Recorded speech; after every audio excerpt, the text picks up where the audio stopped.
Hey guys, how's it going? Welcome back. Feyachi, Feyachi, Feyachi. Oh, oh, oh. All right, enough of that. Here's the deal on these things. I'm just gonna take this back off here because we don't need it on here. These blades are actually welded to the shaft. 1 point here, 1 point here, and then the tips are welded together. And then they put these things through some kind of a grinder from wherever. And yeah, they do a pretty piss poor job. Now, some people have claimed, razor sharp, I can't believe it. These things are so wicked, deadly looking. Can't wait to try them out. I'm gonna hunt a deer. I feel sorry for anything in front of my son's bow. Yeah. I could use my son's bow to hunt a deer down. Yeah. Okay, you go ahead and you try those stunts, and you're gonna find out that you're gonna lose your deer. Okay, and because I don't think, even with these 9 remainders, they are super strong. I mean, I had the one I mentioned to you guys probably in 2 other videos that had no weld on the one bottom arm piece.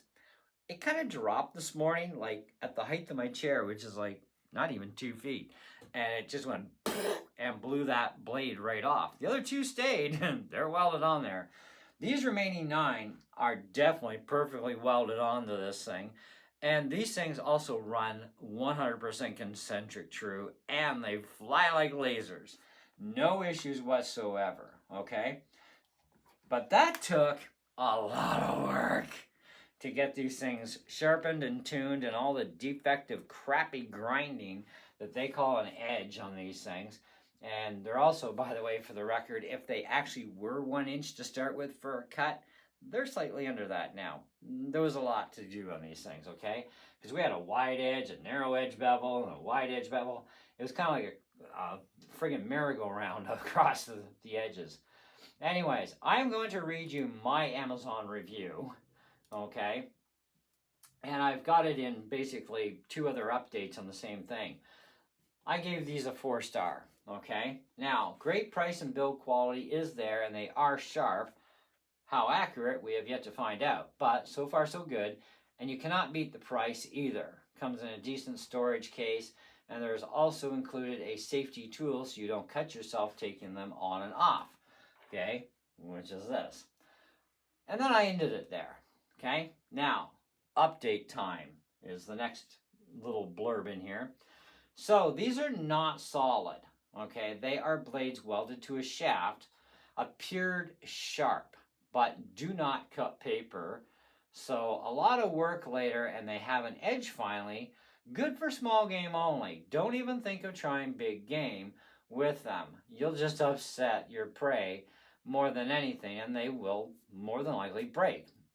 In my box of 12, 2 were totally defective. Turns out 10 for 20, that's $2 each. Now, I thought I paid $20 for these. I may be right, I may be wrong, but right now they're $29.99 on here, so it's possible I actually paid $29.99.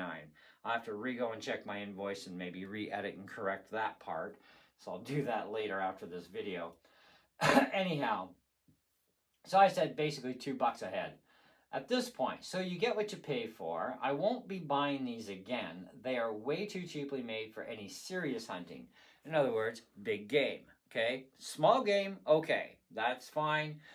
Turkey and smaller, you're good to go. They may still break, but as long as you hit your prey and you get them in the right spot, you're gonna kill them. Okay, but you're gonna end up dirt bagging small game anyways with the other end of your arrow, because your arrow's this long, and they're ground level, right? So it's kind of like, oh well, you're gonna probably dirt bag it and break the tip. Who cares? But hey, for the cost per tip, I mean, you're gonna still get your lunch, okay?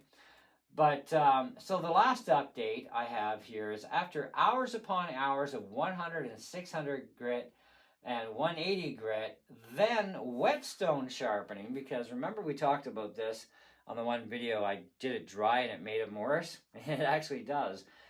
This is a wet and dry stone, and I can use oil on it, or I can use water, whatever. Believe it or not, I used isopropyl alcohol, okay? Yes, I did. Don't even think about giving me crap in the comments. The point is, it worked, and it worked freaking slick. Okay, now I've got perfect mirror imaged friggin' edges, and they're sharp. So hey, think what you like.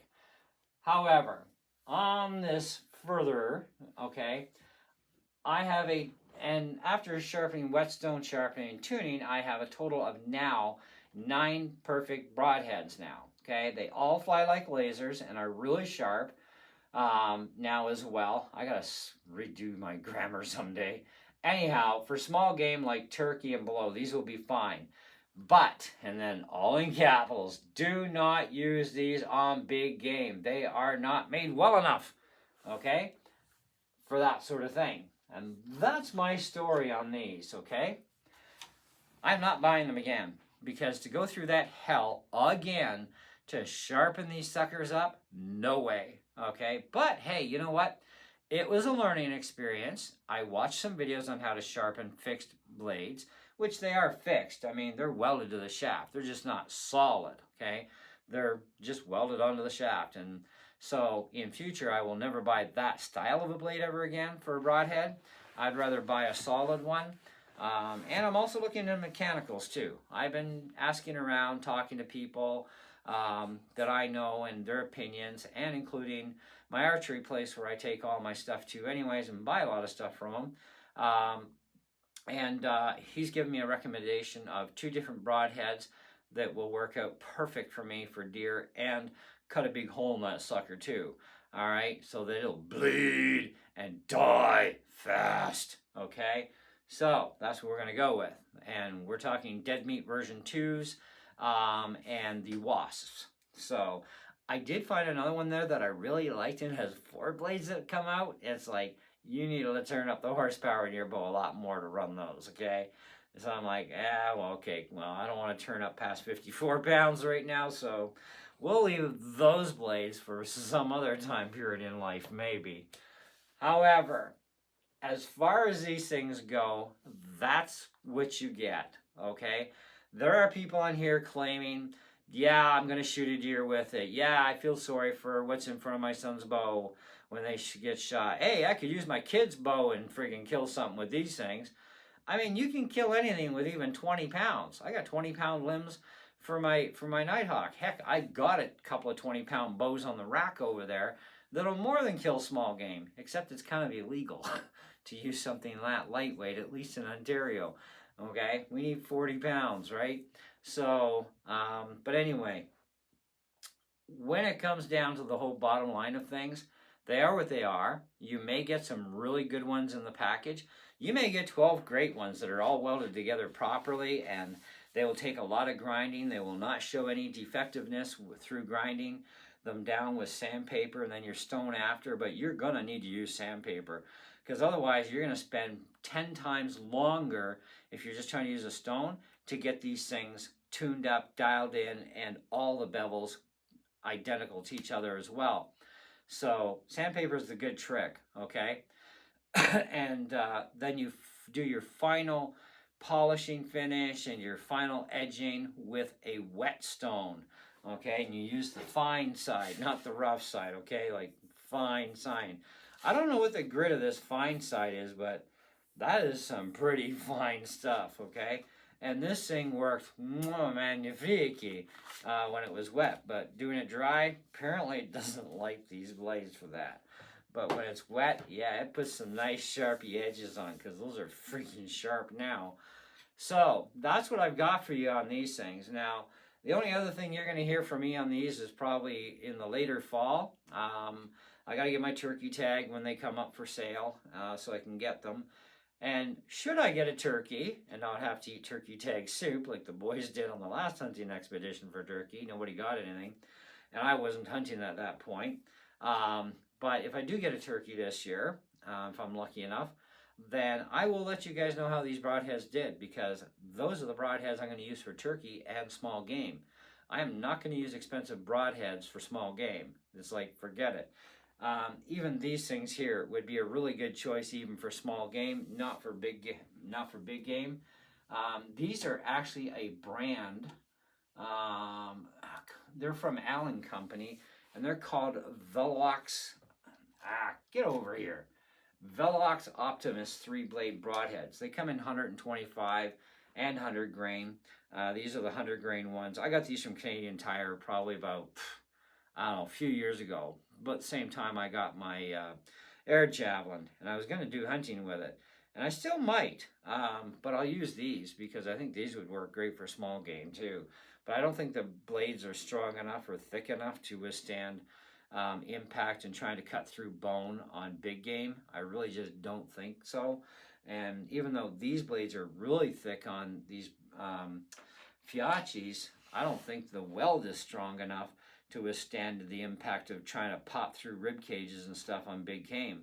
But a small game, not an issue. Those things are built like wussies, you know, those kind of animals. So no problem there. Anyhow, if you have any questions, you know, comments below, or if you want to comment, or if you've tried these Feyachis out, let me know, because I'm kind of curious to your experience, even out of the box, even what they may have even looked like. But mine were horrible. They had like dips in the blade from the grinding, the steel edges, like, you know, the sharp edges, right? The chromy part looked like wood grain going through the steel. Now they are smooth as a friggin' glass mirror, you know, and very nicely reflective and very sharp now. But that took a lot, and I still don't have razor edge, but I'm not that far off, you know, so, you know, I think it's good enough for doing the small game stuff with. But yeah, they're just not built for big game, okay? So please don't use them.